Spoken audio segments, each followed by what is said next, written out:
Yeah, I'll move the green back a little bit for you there. So, Matt, tell me what you were just saying a few moments ago. You said you played the other day? Yeah, played in an outing on Friday. Yeah. Where was that at? Up at the Bear. Oh, yeah, nice. I haven't been there in a long, long time. Fastest greens I've ever played on. Mm-hmm. Got some decent drives Mm-hmm. over the course of the day. Mm-hmm. I don't think I had any big slices off with the driver. I did have quite a few pulls. Mm-hmm. Ball striking was probably the worst part of the day. I think just getting consistent hits down on an iron. A lot of scoops, a lot of fins. Yeah, true. Now, what we had seen when I saw you last week, which was our first lesson, incredibly common tendencies that I see from so many players. A club face was fanning open, going back, coming down steep over the top, outside in, cutting across it. So by nature of the outside in, we can either pull it, as right-handed golfers, pull it left, or slice it back to the right. It's dependent, two massive ingredients for any golfer on the planet: the path and the face. You could put the higher priority on the face, quite frankly, because they say the face is king. So let's say face and path, 1A and 1B, But yes, there were some other issues there in the swing. I think we saw a little loss of lag, I believe. I'll look at the video there in a second and recap, get a little refresher as to what exactly I saw last time. I also put it in my notes as well. I type out a bunch of notes after the fact so I can visually see it that way as well. What were some of the good from that day? The good drives were good. I mean, they were right where I wanted it to go, nice and straight on line, good distance. I did hit some sand wedge, gap wedge, pitching wedge, 9-8 iron shots that got down on it, got it up in the air, stopped it right where I wanted to. Had pretty decent distance control on those. Chipped pretty good, putted pretty good overall. But a lot of just the ball striking, long 3-woods on the par 5s, those were just nothing was working good. That was not going well at all. When we have the tendencies that you had, the outside in, the over the top, it gets magnified, quite frankly, as the club gets longer. I've seen it a million times where a guy will make the same identical swing with, say, the 9-iron and his driver. The same amount of degrees from outside in, face just as open with either club, But it's magnified with the driver because a couple things. There's the main thing, there's lesser loft on the driver. So by the nature of a lesser lofted club, the side spin, the curvature to the ball is exemplified. It's like 33 years now of teaching. I have never once, ever never heard somebody say, you know what, all I do is slice my 9-iron. Yeah. Nobody says that. Now, they can cut it, fade it, and slice it, I guess you could say, but not to the extent of what a driver does, Yeah. There's the same outside in, the same face open just as much as on the driver, but because there's so much more loft, it doesn't curve, disperse, right or left. Is great. So good. I mean, you said putting was good. So what'd you shoot? Would we end up 8? Oh, it was a scramble? Yeah, it was a scramble. Oh, okay. 8 under? Yeah. How'd you guys finish? 12th. Oh, really? Like 33 or 34, so it wasn't bad. Yeah, not bad. We'll take it. How was the weather? Chamber of Commerce day. Dial it up. It was perfect. Nice. So, quick funny story about this. So, when I worked up at Treetops, do you know who Rick Smith is? I know he is. Yeah, he worked with so many tour guys, Phil Mickelson, on and on. Jack Nicklaus. So, it was one of this. I was there 93 to 97. Best 5 summers of my life, to be honest with you. And Jack's son, youngest son, Mike Nicklaus, worked for us the one summer there. Some of his college buddies, I believe they played at Georgia State or something.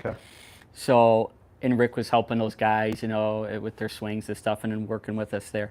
So we go all one day to the Bear. Mike said, hey, I want to check out my dad's course over there, the Bear. I heard so much good stuff about it. So we get over there, and it was me and Mike and a couple, I forget who the other guys were.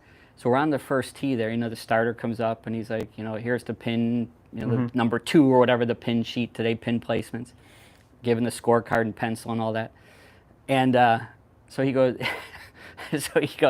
so let me tell you a little bit about the course. And just as he starts to kind of describe like what we could expect out there, Mike stops him in mid-sentence and says, I know what to expect. My dad built this place.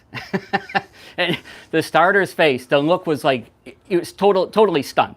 He's never heard that before, obviously. So he goes, yeah, Mike Nicklaus. And the start, I remember it like it happened yesterday. I mean, he was just in shock. It's awesome. So one of the guys that we were golfing with, actually, he worked there in high school. At the Bear Yeah. or Treetop? So it was at the Bear. Oh, so it was yeah. like kind of nice. We had a guide built into Sure, our group. that It was helps. pretty good, yeah. That's a tough course. Yeah. I haven't played it. I think I haven't played it probably since then, Yeah. 30 whatever years ago. But yeah, when they built that place, when it originally opened, they were, from what I remember, like quote unquote, trying to make it as hard as possible. Yeah, they did a good job. Yeah. And we still got the sticker on the club face there? Yes, sir. Yep, good. So we can get a little bit of additional data. I did move the green, and that is your 7-iron? It is. Okay, yeah, and I did move the green out to 150. Okay. And did you watch the videos from last time, the V1, the videos I sent you Yes. on the app? Any questions there? Okay. Okay, yep, good. Mm-hmm.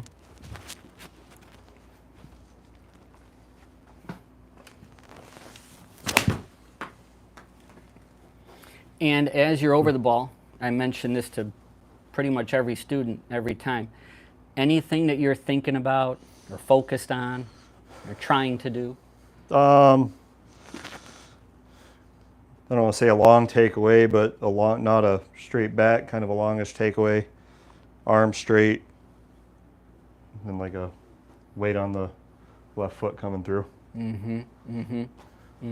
Okay. Don't mess it up. Well, whatever we have thought-wise, we would like to keep it incredibly minimal. Okay. Literally, like if we could, Matt, like one word, one visual of something. Because if we get too bogged down with swing thoughts, we're going to be in trouble. We're going to be like mentally handcuffed as we're over the ball. You watch these guys like we got the golf on over here on the TV right now. It seems like when you watch it, it's like, man, how come I can't do that? It seems so simple, so easy, almost like they're not thinking about anything. I'll guarantee you they're thinking of something, but whatever it is, it's incredibly, incredibly minor, or it's a feel, or like I mentioned a moment ago, one word.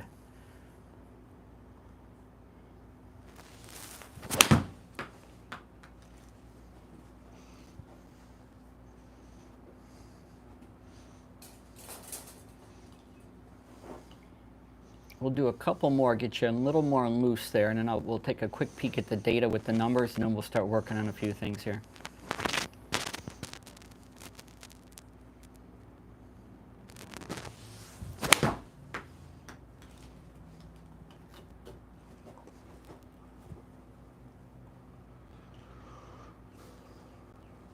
And if we could slide the ball there, Matt, just a little closer to you, then that way I've got you going essentially right down the tape there, the target line. Yep. It gives me the best camera angle here with this back camera. Is that good? Swing, yeah, perfect, for swing plane purposes. And actually, it's not picking up I might need to put a fresh sticker on there. It wasn't picking up some of the data points.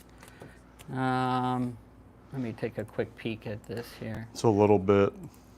Yeah, not it's quite not a circle anymore. Yeah, I can see that there. So let's put a fresh one on there, because I want you to be able to see a couple of things there.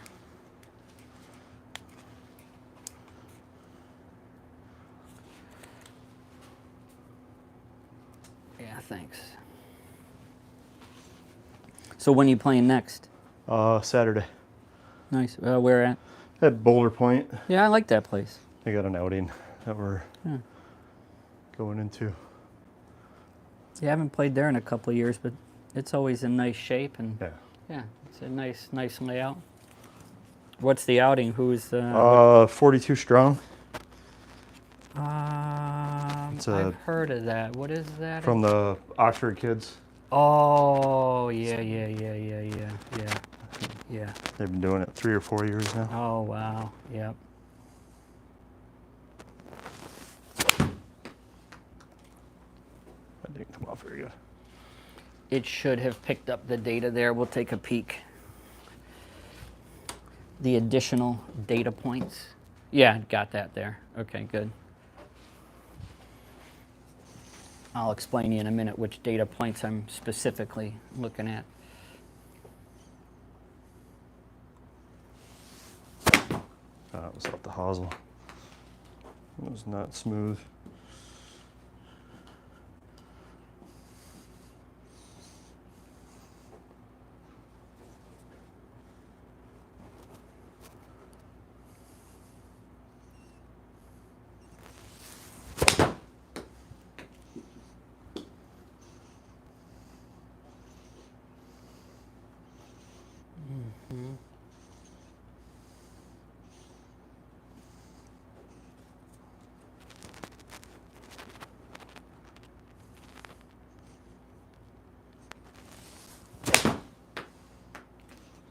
That was pretty solid there. You could just hear it. Let's see. I think it's only been about 3 so far with the new sticker on the club face. Let's take a. Yeah, these ones didn't get picked up. So it's actually been 4. Let's do one more. Just make it an even 5.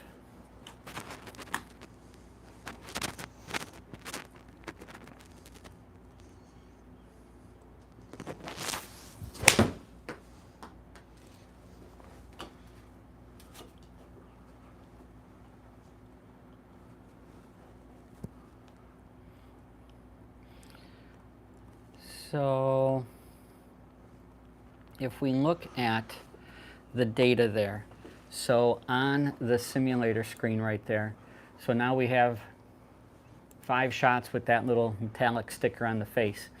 I was wanting you to see primarily this number right here, this club path number. So 5 shots, granted a small sample size, but averaging just over 2 degrees from outside in. Now, not bad. You can play some incredibly good golf from that position. However, I would love to see that closer to 0 or even a I-O inside out. Would love to see that. Would love to see that 2.1 average outside in, 2.1 inside out. That'd be wonderful.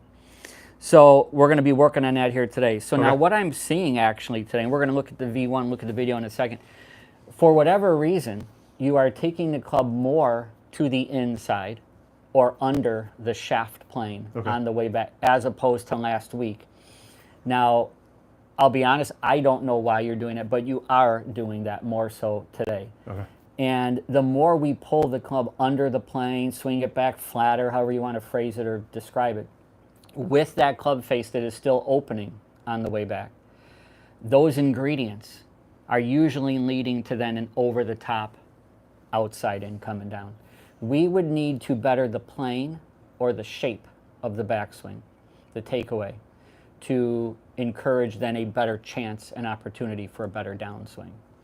We could make, I've said it a million times to students, we could make a beautiful picture-perfect takeaway backswing like Tiger in his heyday, but we could come down like a 50 handicapper and chop 25 degrees from it.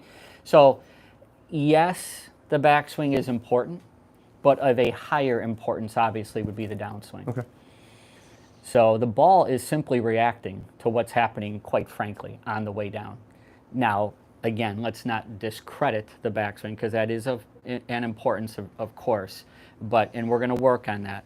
But so hopefully a better on-plane backswing with a more square face can give you a chance, a better chance, like I say, to shallow it on the way down. One of the drills that I would be looking at, quite frankly, would be if we took a quick peek. I'll just pull my YouTube right back there. I would be looking at, let's go right here to, so Bob Menzies Golf. So right there, I would be looking at, just click on, videos right there, a couple different ones. Probably, I would be looking at these 2 in particular. where I talk about takeaways. This one actually has been a tremendous one for me. This has been fabulously doing great for me. I'm so thankful for this one. 85,000 views. This one just shot it over here in the lobby with a coffee table. I've been doing that for forever with students. Using a coffee table, a pool table, a bottom of the park bench, it can be anything, quite frankly, but it is that initial takeaway move that if it's off, probably going to lead to off coming down. Now, there's been plenty of tour players over all these years that are not picture perfect going back. Freddie Couples took it out. Lee Trevino out. Raymond Floyd, if you remember, Raymond Floyd took it way to the inside. Nancy Lopez, one of the best lady pros ever in the history of the game, kind of raised the. Here, I'll do it like this so we can see it on the video. Pushed her hands way out like this. The club came way under the plank. Very, unique in that sense, where, not many teachers would be teaching that, let's say, but coming down, all those players were $1 million. Exactly. And then the other one, same kind of concept and principle, but just making swings underneath the bottom of the cart. Because I get, people say, well, where am I going to do this? I don't, my wife's going to kill me. I don't have a coffee table. I get it. But you can be, I joke with students, your buddies are looking for their ball in the woods. There you are in the middle of the fairway. You're just using the bottom of the cart to help make that initial perfect takeaway. Quite frankly, then you simulate slowly coming down, you'd want to get underneath the cart.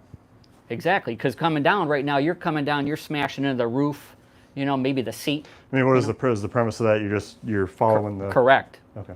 Correct. It's that initial takeaway move where you would be riding along you would actually feel the shaft riding along the bottom of the table, the bench, whatever it is. Because what you're doing, you're tending to pull more in from it a little more quickly. Okay. Yeah. All right. So now, if let's look at. Actually, let me slide this over here, and let's look now at the screen here.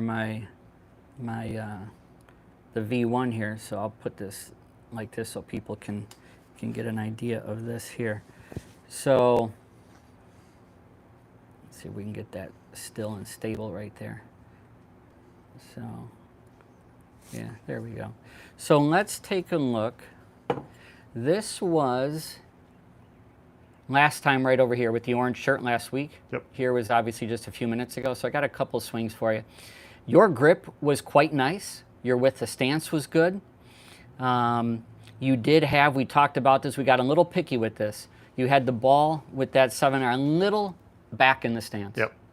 Now, nothing wrong with that, but potentially you might hit the ball a little bit lower than what you want. And I do see a number of shots that you hit here that were lower. Yeah. If we look at that simulator screen for a second, there we look at the analysis. So right here, the ball, so you averaged 11.5 yards high with your peak. Now this one here that was a worm burner, that was killing your average right there. But the tour pros, when we look at the data there, here's some right here TrackMan data. So if we look at the tour players with triple. Yeah. Yeah, okay. Yeah. So max height 32 yards high. Exactly. Got it. Exactly. So their balls are going to be able to check up on the green a little bit more effectively. Yours might scream across the back, Yep. So let's go back over here to, whoops. That was there. Let's go back to this. There we go. And I remember seeing some decent things last time, to be honest with you. We were looking at your body motion. It was pretty decent. I did remember seeing that when you swung to the top, and I'll show it to you here in just one second, where your upper back and spine was leaning a little towards the target. So you weren't as loaded at the top as powerfully as what you could have been. There is some lifting and raising of the head from last time. But as you got to the top here, the upper back and spine that leans a little towards the target. The tour players tend to lean a little bit away from the target. Now Scotty is a little different. Scotty does lean a little bit towards the target. So everyone's a little different, but for the most part you are seeing players that have that upper back and spine a little bit angled away from the target. From here today, as you swung to the top, and of course we'll look at it from the down the line view, we're going to see the club works more behind you, the club face opens up. There is still some lifting up of the head. There is a very, very, very minor amount of lateral sway over here. But the more we go this way, the upper tends to work that way. It's kind of like an opposing thing, unfortunately. You're making a little bit more of a fuller backswing today for whatever purpose. I love that. You know, typically a little more power potential when we get the hands and arms up higher. And then on the way down, last time, yeah, I remember this, where yes, you were blasting through the line over here, but not as much as it could have been. Ultimately, you were hanging back a little bit more here on this right side than what you would like to be doing. There was very little turn and rotation of the lower body. We'll look at that again in just a moment. You were more or less all arms and upper body. You know, as big and as strong as you are, good, because you're using that to your advantage to kind of muscle through the shot. But once we can get your legs more involved, utilizing the upper and lower body, the blending of that, you're going to be just that much more powerful. And then the other thing we did see last time, a little bit of gap in here between that right elbow and the rib cage there. Ideally, we'd like to get that tucked in a little tighter. I always like to look when we get that. I'm sure I mentioned it last time, we get the glove hand here by the right pocket. I like to see where is the shaft. And you can see it's right here, obviously, where tour players tend to have that shaft a little more parallel-ish to the ground. It's not bad here what you have, but we can, you know, obtain a little better lag for you ultimately. Yes, that's going to be one of our goals, definitely. And because you can see it impact over here in relation to tour guys. Like if we just pull up Tiger right here, you know, what we're seeing right here, this is an older video of him, but there's no shaft blur or anything like that in here. It's a really good clarity. So you see the shaft right there when the glove is by that right pocket. And in the next frame right here, we're seeing the hands more forward with, of course, the forward lean of the shaft. You talk about compressing the living daylights out of it. That's what's going on right there. Because at impact right here, you know, the shaft is essentially vertical and your hands are basically in the middle of your body. To get mega picky about it, they're actually a little bit closer to your right thigh than your left, most definitely. So bettering the impact position is going to be one of the things we'll be working on as we progress through the remainder of your lessons. Like right behind you there, that beige and red impact bag. Yep. Have you ever hit one of those before? I've seen them. Yep. Incredibly helpful. Super, super helpful. I remember, again, my days at Treetops. We had Lee Janzen. He won 2 U.S. Opens. This was probably sometime around 95, I'm going to guess. He had already won a U.S. Open, and he was there. We had the golf school going on, and Lee was off to the side there on the range hitting the impact bag for about an hour. An hour. I mean, boom, boom, boom. Most guys hit it for 3 minutes. You know, I'm good. Let's get out. You know, that ain't going to cut it, to be honest with you. So if you were to hit it, I would hit it. I would devote as much time as you could to it. And then when the golf school was over, I left. I went to go get lunch. I'm leaving down the main drive there, Treetops. And on the left side, as you're leaving, is number 2, a par 3. Lee was on the back tee back there. I don't know what that is even from back there. 220, I don't know what it is. We had what looked like 15, 20 balls on the tee and hitting whatever club he was hit back then. 30 years could have been a 4-iron. Nowadays these guys are 7-irons. It's unreal. But that, I'll never forget that. That is how you practice. That would be the beautiful way to do that. Hitting it for an hour and then go trying to literally replicate like the ball is a little tiny baby impact bag. Yep. And if you were to order one, here, I'll actually pull it up right here on Amazon. I direct people to here a lot. So if you, right here, if you were to get one, it's a tiny little nothing, flat as a pancake. It's just an empty bag. You got to put all your own pillows and towels and stuff like that in there and fill it up a good 90, 95%, puff it up. And when you hit it, you'd have it against a wall or the deck in the back or whatever it is. So when you hit it, it doesn't tumble over. Yeah.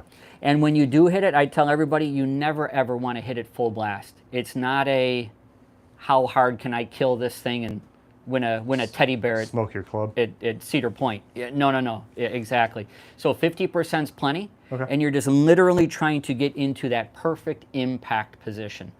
When we do that, probably I'm going to get, maybe next week we'll do that, and I'll show you how we'll want to do it, where we want to position it, and a couple little tidbits in there I can show you to help benefit you even more. But one last thing with this, if you were to get one, I would refrain from getting ones that are shiny and vinyl-y looking like this. I've had students tell me that they tend to crack kind of quickly. If you feel that beige one that's behind you there, that material, that ain't cracking. That's like a canvasy. I'd get something like that. And the one that I see popping up a lot is this one right here, and the price is great, 17 bucks. But this one right here, that's probably one I would get, because when you look at that material right there, you can see that that's not going to crack. Nope. So let's go back here to, let's go back to the little comparison of last time, because I want you to see this. This is a little bit intriguing, interesting here. Your posture from last time, quite nice. What I am seeing here today, and again, I'm going to get a little picky with this, is your gap or space. Let me lighten this up a little bit here. Closed up. You're more close to the ball. Yep. Again, for whatever reason, but you are more close.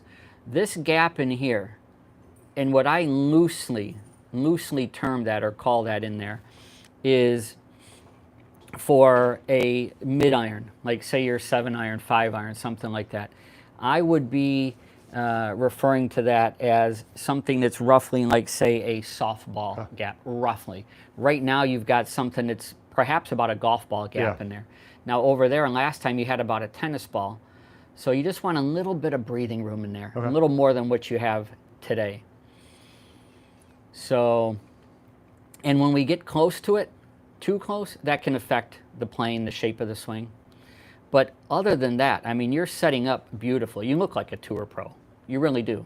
And it looks really, really nice, especially on the left side over there.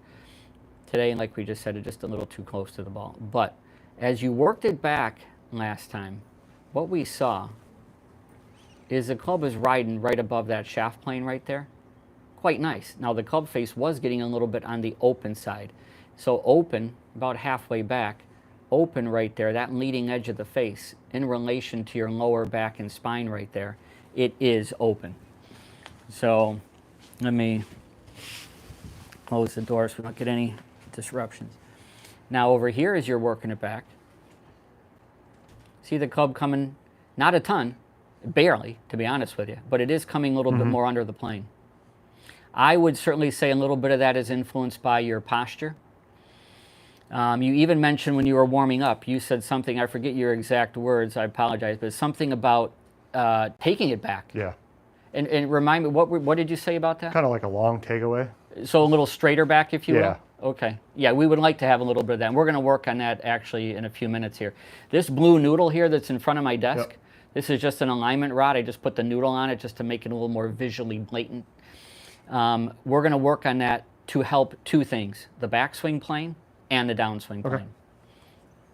Moral of the story, what it's going to be, we're going to have that noodle right here. We want to get you to be able to swing where the club head is working, where the club head is working slightly above the shaft plane, the blue noodle going back, and then purposely, on purpose, shallowing it a little too much on purpose to get you underneath and behind the blue noodle coming down, which would be too shallow, too under the plane. But again, for the moment, we need that. It's kind of like you're doing scenario A, we're going to make Z happen. Okay. Yep. And then, yes, we are seeing that the club face is getting open as well. The head is lifting. Actually, the head's lifting more this time than it was even last time. And then when we brought you to the top last time,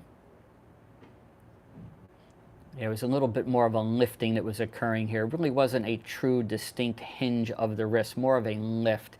When we can get the wrist to cock and hinge, that's a nice power creator.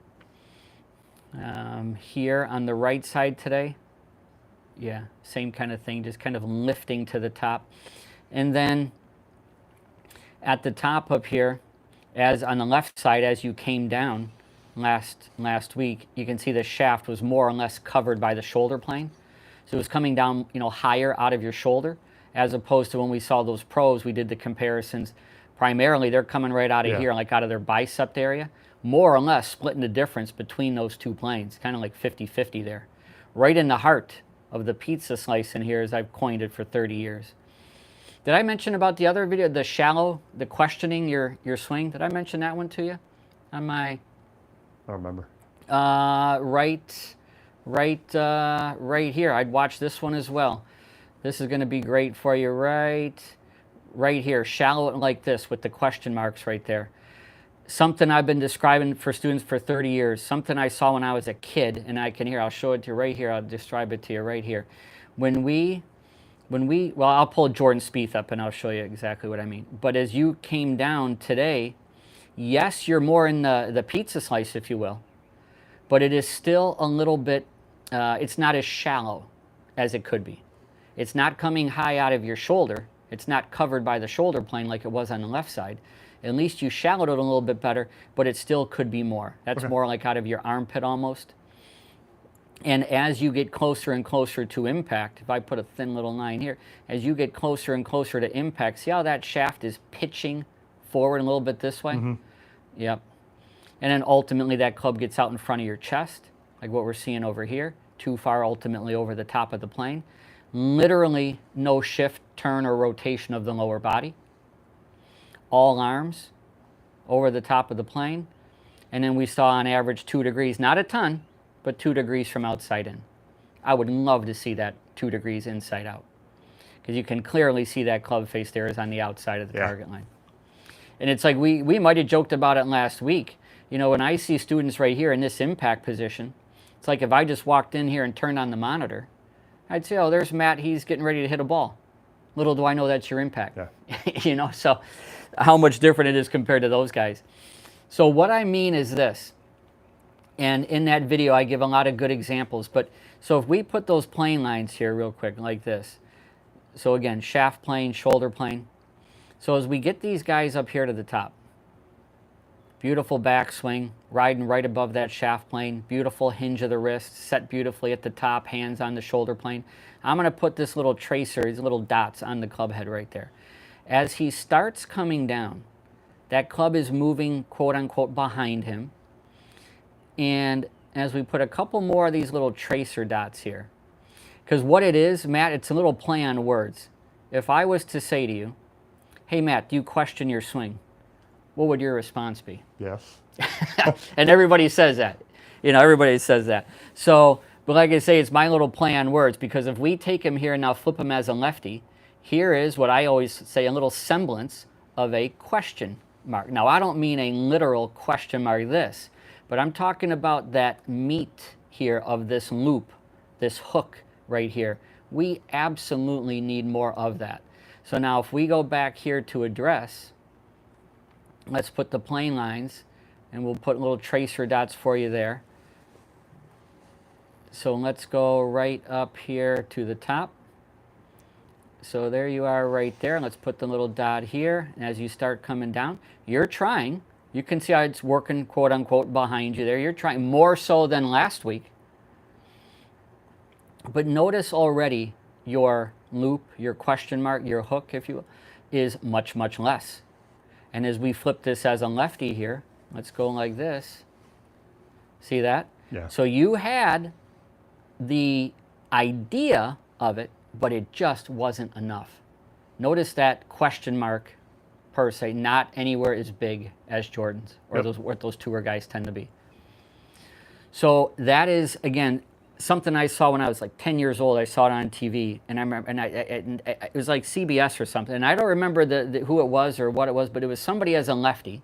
And when I was seeing that in slow motion, I was like, that looks like a little question mark to me. So perhaps, maybe just question is a thought that you have that helps shallow the downswing instead of a long sentence. Because what I asked you earlier, anything you're thinking about, and it was a sentence of things, and I was like, well, that's a little too much. We can get a little too bogged down with that. So, So what we're seeing there, is that what it's feeling like? Does this look like, you know, what it feels like? Does it feel like you're still, you know, cutting across it, chopping across it, Yeah, all arms? it felt pretty shallow or pretty steep. Yeah, it is. Not a ton, but it is steep, yeah, as we see. And just no lower body involvement. And the interesting thing, when we hit an impact bag, we'll do it next time, almost always, what I end up seeing, not only better impact positions, but better body motion. The body responds better when the club is shallowing. The body almost intuitively, instinctively wants to, the body motion gets better. We start to turn and rotate more effectively. Who did it was just a day or two ago, right? Who was I doing this with here? I could show you really quick here. Yeah, here's an impact bag right here, somebody I was doing this with. So now I purposely set this a little differently for him. Normally that impact bag would be set right over here. I had this purposely more out over here because I really he was very over the top. So I wanted him to really swing out in this direction, purposely. So what he ended up doing here, club came a little to the inside like this, yes. However, he has never shallowed it like that before. So that was way different. But look at all the turn and rotation of the body. And I was actually having him hit the bag purposefully toe first because he was coming in way too open, like most people, wide open with the club face. Matt, I'm a huge proponent and learned a lot of this from Rick Smith at Treetops, but doing opposites. Simply put, if you're doing A, we're going to do Z. You know, because we need to see what it's like on the other side, so to speak, just to kind of get back to M, let's say, the middle ground. Mm-hmm. So, and his body motion is typically not as effective as what we see him doing right there, because commonly when he comes down, see how it's more arms, you're just not turning the body as well. So these are all common things that so many people will do, but we're losing power, losing speed, losing distance, accuracy suffers, so on and so forth. Any questions so far? Nope.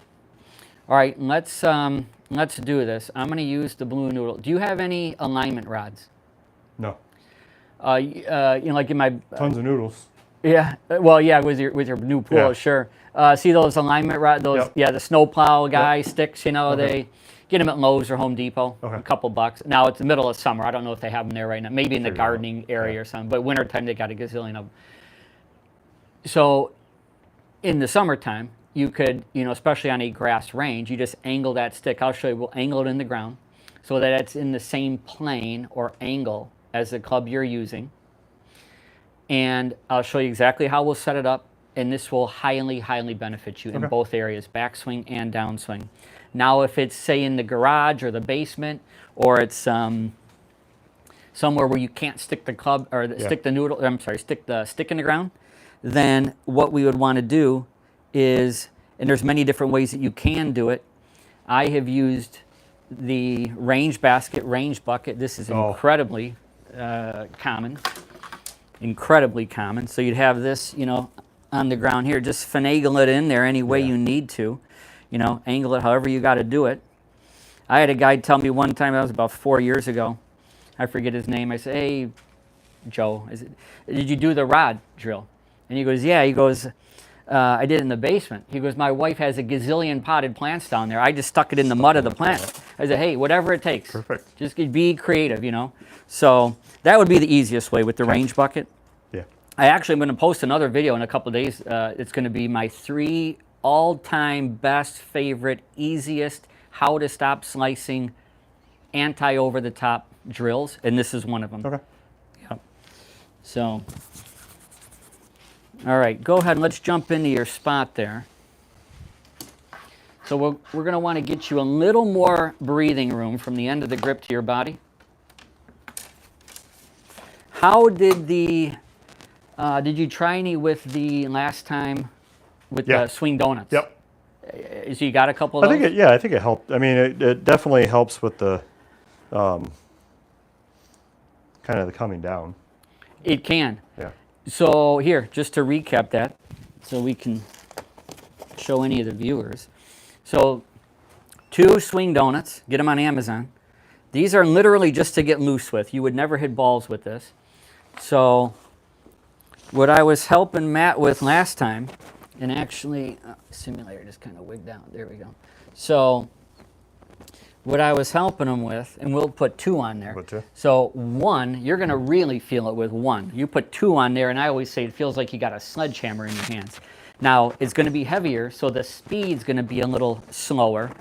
But when you, so two things there for you that will certainly help, especially when we do the noodle here in a second, is, go ahead and set up there, is because it's so much heavier, you have to do a little more work, let's say, as you work it back to keep this club head in front of your hands and to start getting a little bit of hinge going on.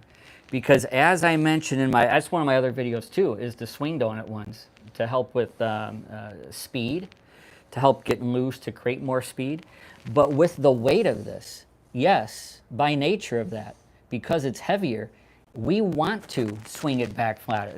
That's what we desire to do. So I'd be very cautious of not doing that. Okay. So you would have to keep that club a little more in front of the hands, and now you got to get a little more active with your wrist to see that?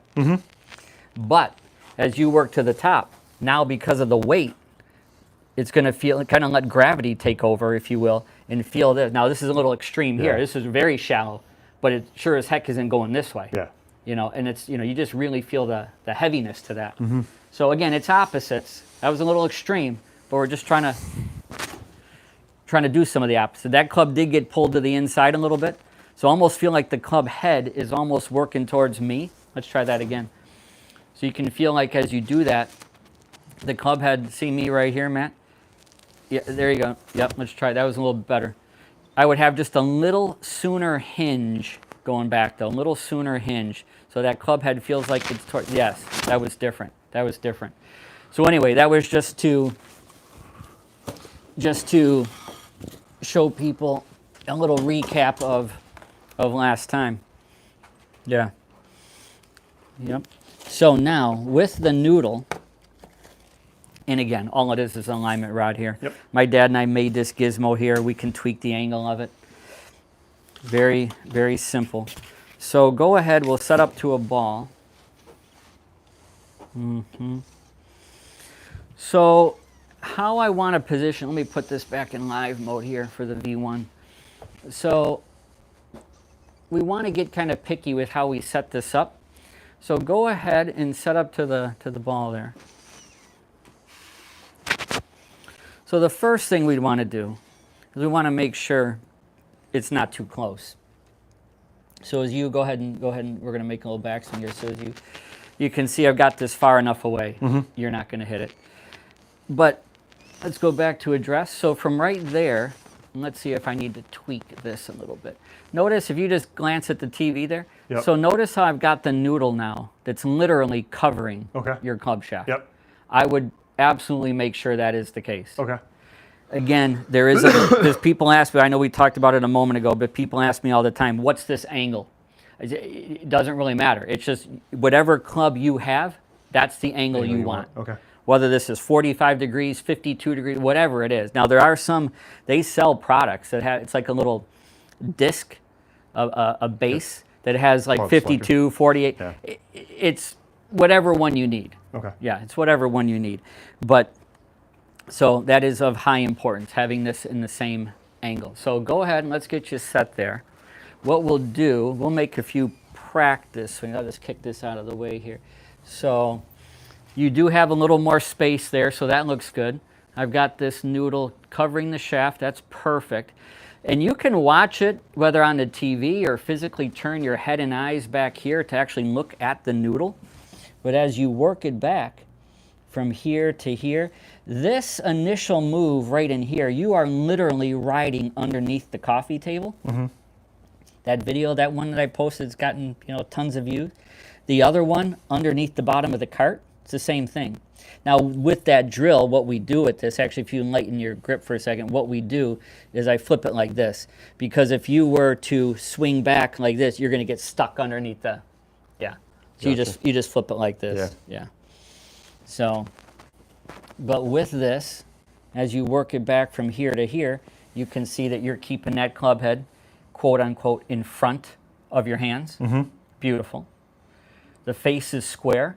See that leading edge now is matching your lower back and spine.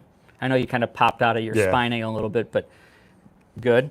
And then as you start getting some hinge of the wrists, and as you work then to the top, now as you're coming down, your weight's moving and shifting towards the target. There you go, and you shallow this like this here. Your goal is to be, and we're going to look for it, to see that you're purposely a little bit behind or under the noodle.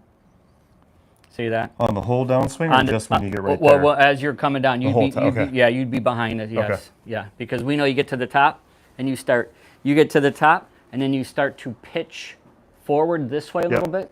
I'm overcooking that there, but that ingredient is in there. Okay. Yeah. Mm-hmm. Sometimes I refer to this, Matt kind of joke with students, it's almost like sports betting. What's the over-under on a game? This would be the over-under. Backswing, downswing, over-under. So if you want to watch it and look at it, you can physically turn your head in it. It's a little on the inside. Let's try that again. Let's make sure this camera here is, go ahead and set up there. I want to make sure we got this camera in a good spot. So it's going to be like this, quite frankly. So now that noodle is covering the club shaft. That's perfect. So, yep. Still came a little to the inside. A little bit. And I saw the face. Let's try it again. I saw the face fanning open. So a little more square here. There we go. For you, because everyone's different, for you, I'd feel like as you're about your hands past your right knee, your right pocket here, that's where I'd start to feel like I'm going to get some hinge going on. Oh, wow. Okay. Because you do it later. Okay. You pull it back more behind you, flatter, and by nature of that, we work it back flat, the wrists don't hinge, So, yes, that's a little better, no doubt. Face still looked like it fanned open a little bit, but the shape of the swing, the plane, was a lot better. Yeah, that was still a little bit on the inside. It was still a little bit open with the face. Let's try it again. So for you, feeling, go ahead and we'll try that there. Feeling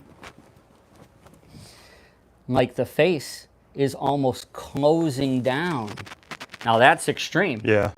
But again, I'd feel a little bit of that ingredient there because you're fanning it open too much. Yep.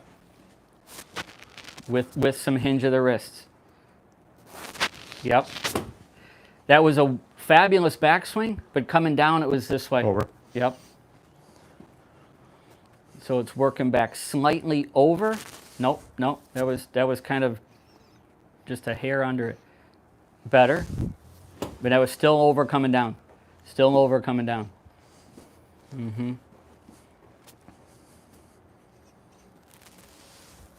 That was better on the way down. If I set a club, feels like a ton of movement. It's you're feeling things you haven't felt before. There's no doubt. I get people all the time that say, "Man, I woke up the next day and my this was hurting me." They're using muscles they never used before.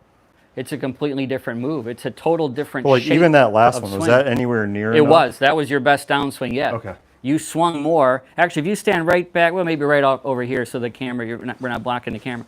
What I saw you doing right there, you worked it back.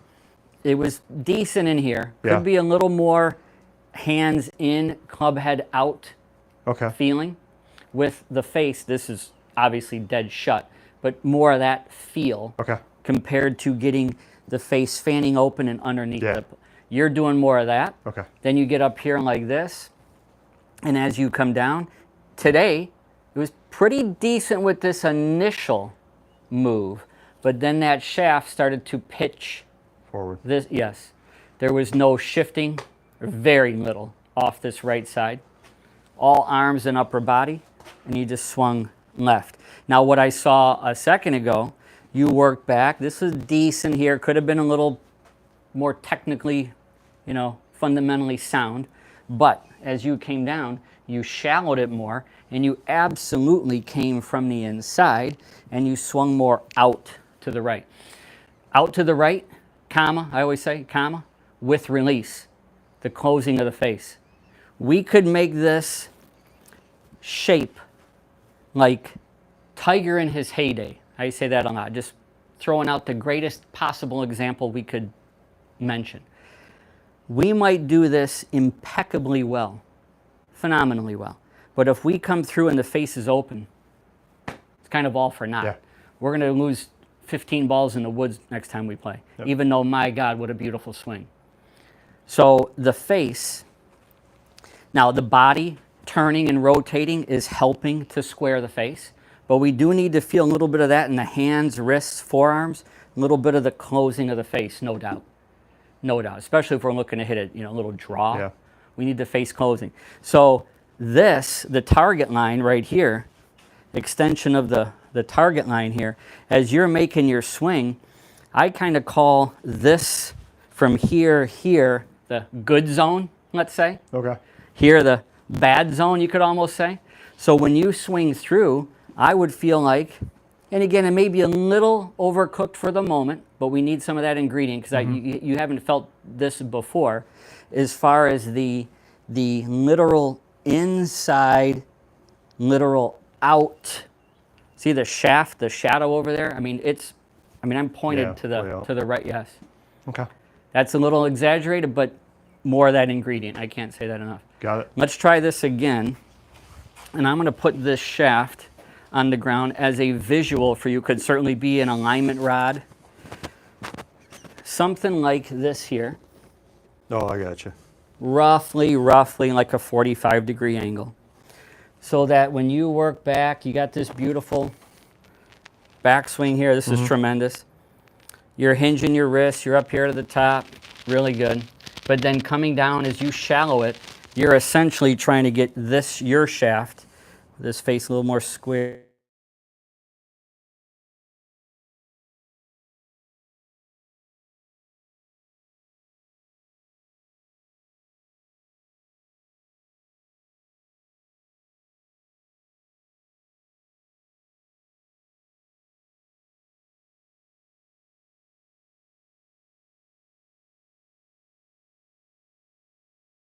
Move that noodle a touch.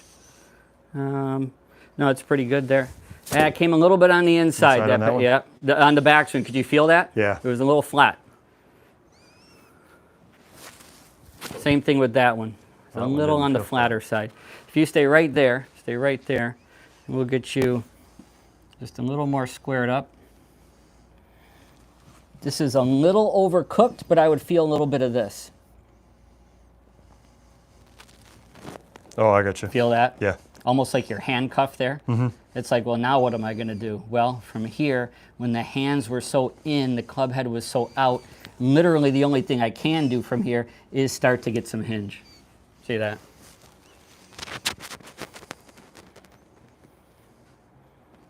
Yes, that was beautiful. That was beautiful.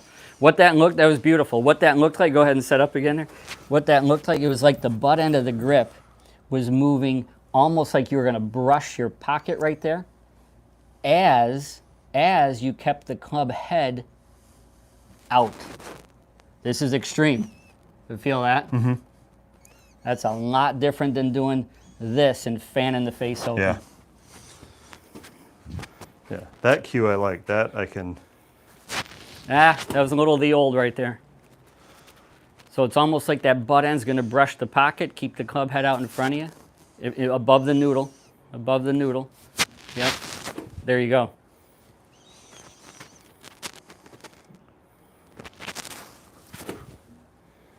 You're giving yourself right now a way better, let's hit a couple, but you're giving yourself a way better chance to hit some straighter and drawing shots, you know. It sure would be nice, given time, to be able to hunt down some pins. Let's say you got a pin. Well, let me ask you, where are the majority of your misses with, say, a 7-iron? Or what's the common, is Lately it more left or right? I would say right. Yeah, so of course anything could happen. Yeah, I mean, like the first, everything was going right the last Yep, time. yep, That's kind of what. Yeah. So it's like, we see that par 3 or that par 4. It doesn't matter what hole it is, what par it is. But if there's a pin on the left side of the green, it's like, well, man, what do I do here? It's like, I guess I got to aim left of the left bunker, and I hope that my slice comes back. Yeah. That I slice it back. But it's like, man, I don't want to do that. You know what I mean? I'd love to aim at the middle of the green, maybe aim at the pin, get the ball that starts a little right, draw it back in there. Yeah. Now I got a 6-footer for birdie instead of a 60-footer for birdie, because the pin's on the left and my ball's way the heck on the right side of the, you know what I mean? Yep. That's a little more down the road advanced stuff, but sure would be nice.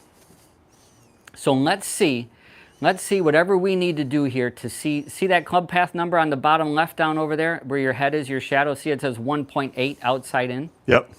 Let's do whatever we got to do to see that show something inside out.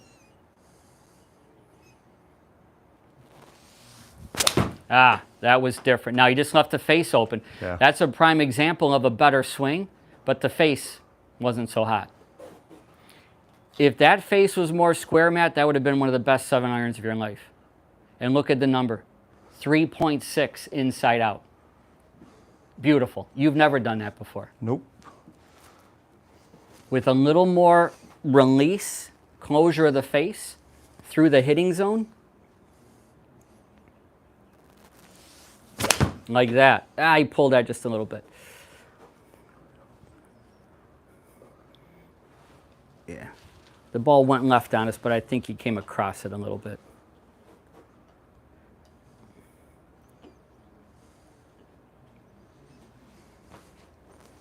Yeah, it was actually a 0. See your path there? Your 0.3 into out is more or less 0. Oh, got it. But the face, you close the face.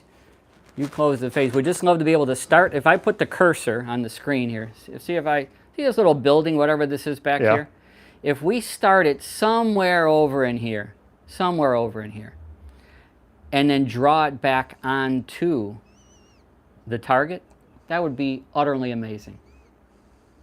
We know when we cut it, fade it, slice it, usually we're starting it somewhere over here, and it slices way the heck back over here. But look at your trajectory. Look how you just got higher.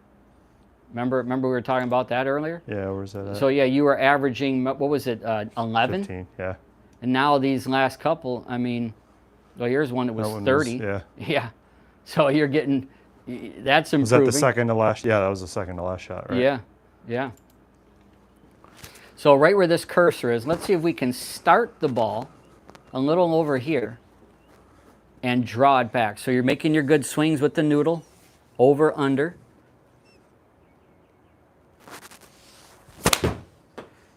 Club face fanned open on you on the backswing. So it lessened your chance of... See Wyndham Clark on the part. See this right here? Look how far he is from the ball. Look at that. Now he's got a long club. It's like a 3-iron or whatever it is. But see how he gave himself some breathing room in there. 2 swing out. See that beautiful little draw? Yeah. So we don't necessarily want to be literally aiming to the right. Yeah. Yes, that could work, but let's see if we can start the ball. Aim a little to the right would be okay, but let's see if we can start this ball at the cursor and draw it back. A little fat, but it was the right idea. Let's video one of these. We'll take a look.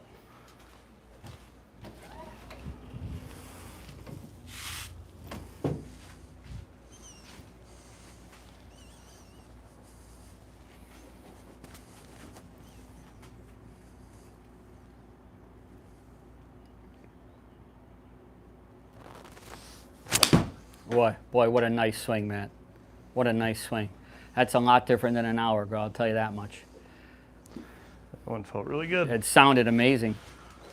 Let's take a look at that one on the TV, the V1. Let me slide this back over here so people can see that. That was a lot different. So let's do our little comparison here. So here's where you were an hour ago. Here's where you just were a moment ago. Now, I had the YouTube here camera placed beautifully where the rod was covering your club shaft, but you can see based off my camera back here for swing plane purpose there, I would have moved the noodle so that it is literally right there. So it's just a touch off. So yes, we could I could have slid that noodle, like I say, just a little bit this way. However, let's take a look at this here. Let's get this one queued up here. So here, shaft plane, shoulder plane. That is your literal shaft plane right there.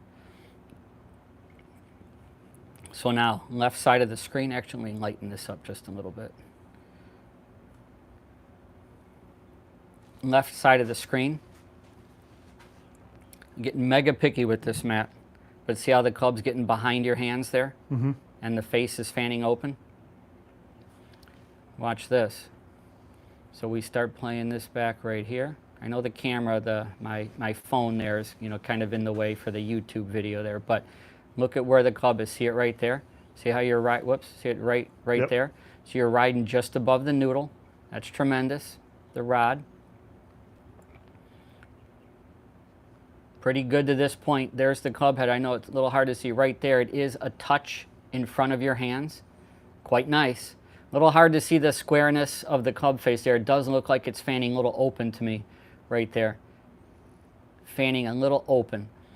However, as we got you up to the top here, a little fuller backswing as well. Now watch as you came down. You shallowed it like a tour pro. See the shaft there? It's basically right now covered by the blue noodle here, right out of your bicep. I love looking for that. I love looking for that. Because again, over here on the left side is a bit of a shorter backswing. And then as you came down, yes, you're more in the pizza slices, I've said it for forever now, than you were last week. But see how it's higher out of the shoulder? It's not out of the bicep. It's right there. And to get, again, super picky with this, right there, your shaft is 65 degrees. Your shaft plane right here was 54. So your shaft is steeper. That's what they refer to whenever you hear that. Mm-hmm. Notice over there on the right side, this angle right here, 54, and right here, 50, I mean, dead nuts. We're talking a matter of degrees and literal inches, but with a little bit of adjustment, a little bit of tweaking, a little bit of drills, like what we did here, there is no doubt you're going to hit better shots given a little bit of time. Again, look at Wyndham Clark on the, see, look at the gap he's got there. That's absolutely a softball. But he's got kind of a mid-iron, but he gave himself some breathing room. We're looking at the first round of the 3M Open. Yeah, he almost dunked it on the fly there. Jeez. Yeah. And then as we continue coming down over here on the right side, look at this club. That's where tour guys are, right there. Now, yes, you do have it under the blue noodle. So you did absolutely what I was hoping you would do. You were slightly over the plane, the noodle going back, and you were underneath the blue noodle slightly on the way down. You are absolutely now, I will bet everything I own, that for the first time in your life when you hit a ball, you were attacking from the inside. Now you can see the body motion is still not as responsive as I know it could be. So we're going to do more of that next time, the impact bag. Because we know over there, you know, when you came down on the left side an hour ago, you see that shaft pitching more and more forward and steep, and it's out here in front of your chest. This is where 90% of the golfing universe is, somewhere over the top coming down. And then we saw on average you were about 2 degrees from outside in. You can see that right there. It's a little bit literally on the outside of the target line.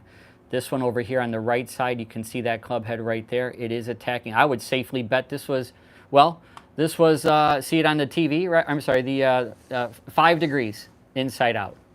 Beautiful. Beautiful. And that's what we're seeing on the TV. If you can keep that... Like, it's not near 0. Like, 5 is, like, that would be a... Yeah, I would say if you could keep that, and we're getting super technical and picky with this, what I'm about to say. If you could keep that inside out number, something to like, let's call it 6 or less. Okay. Again, I'm getting picky with that.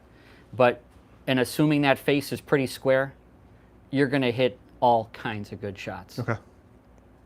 You're going to come back in with a smile that's so big on your face, you're going to, I'm going to think you won the Mega Millions Lotto.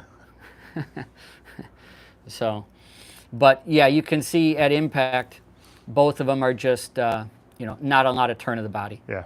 So, as nicely, I mean, you hit that one 170 yards.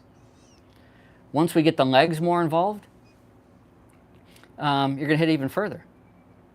I remember I had a lesson, this was going back, when was this? This was the year Barry Sanders retired.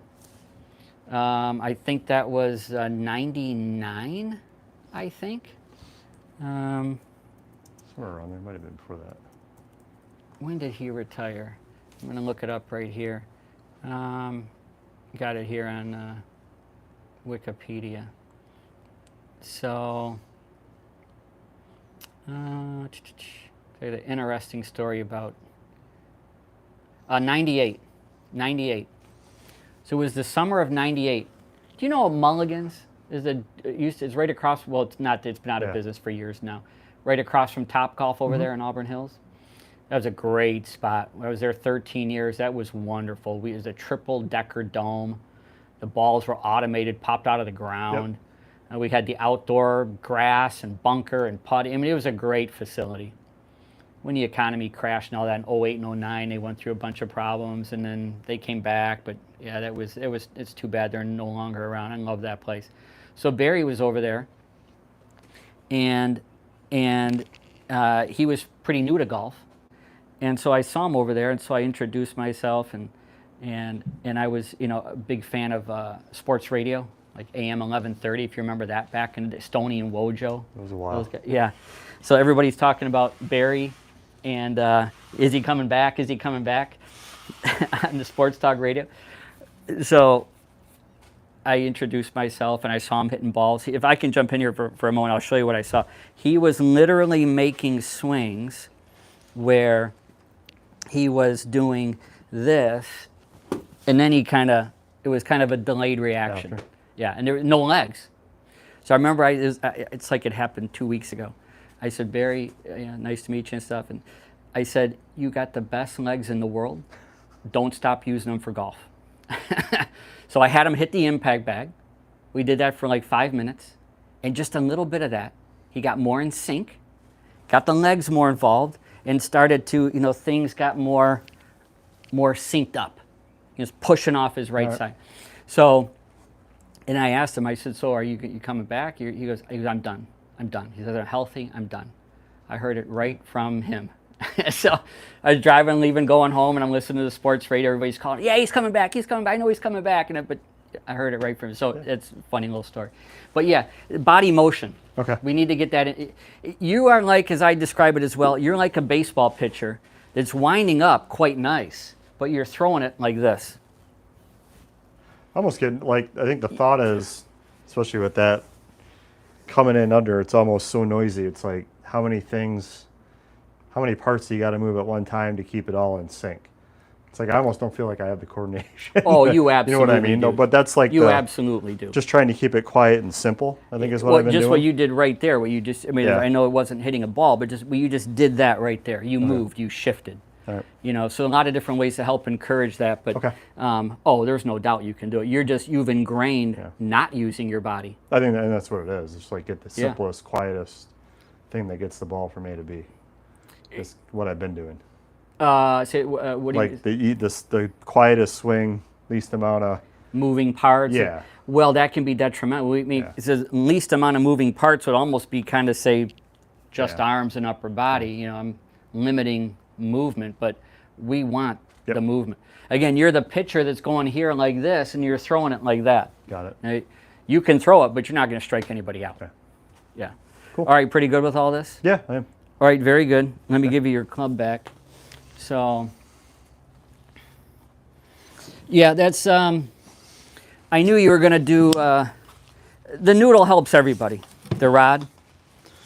As long as it's done correctly, it's incredibly beneficial. Yeah.